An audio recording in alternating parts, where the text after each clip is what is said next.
Nagpunta kami sa Barangay Bitaugan at meron pa palang sayawan dito ngayong January 1 ng umaga. Pagka-uwi naman namin, kumain lang kami at dumiretso na nga kami sa bahaw para maligo kasama ng mga bata. Diyos, maray na aga, panibagong taon, panibagong araw, panibagong pagsasama na naman sa atin mga kahagod. Uy, ngayong araw nga ay January 1 at Happy New Year po sa ating lahat. Ngayong araw pala ay Family Day mga kahagod, hindi Mamam Day ha.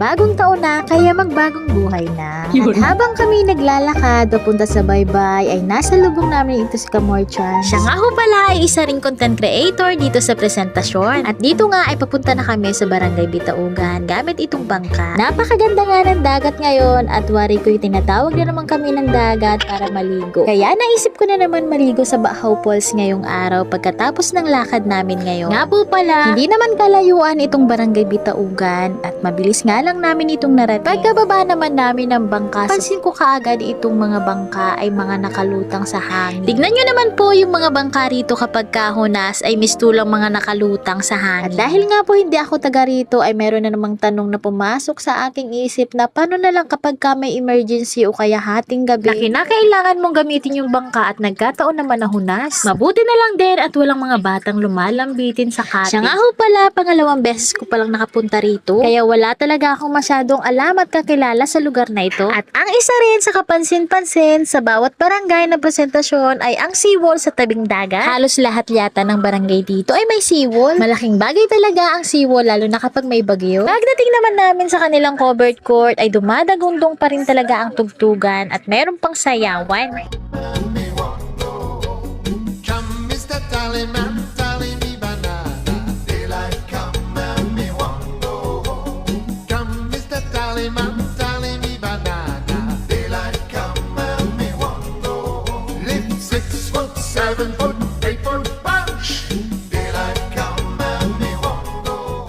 Matapos na sadya namin ay umuwi na rin kami kaagad. Isa nga rin ho talaga sa kahanga-hanga dito sa probinsya ng Bicol ay yung mga ganitong bagay na nakagawian na ng mga Bicolano. Ang kusang pagtulong sa pag-aalsa ng bangka. Pagkarating naman sa bahay ay mga gutom na kami kaya ininit ko kaagad itong spaghetti. Nga ho pala itong spaghetti namin ay pangatlong init na. At talagang sa pangatlong init nga lang ito naubos. At dahil bala ko ngang maligo sa bahaw ay magluluto muna ako ng pananghalian para busog nga kaming lahat bago umalis. Ginataang laing o na tong kung tawagin sa Bicol, itong ulam namin sa tanghali. At nung busog na ang lahat, inaya ko na nga silang umalis papunta ng bahaw. O diba, wala na masyadong litbit kasi hindi na kami magbabaon ng marami. Hindi naman kami magtatagal doon sa Bahaw Falls dahil mga bata ang kasama namin at siguradong lalamigin sila kagad. At dahil sa sobrang antok,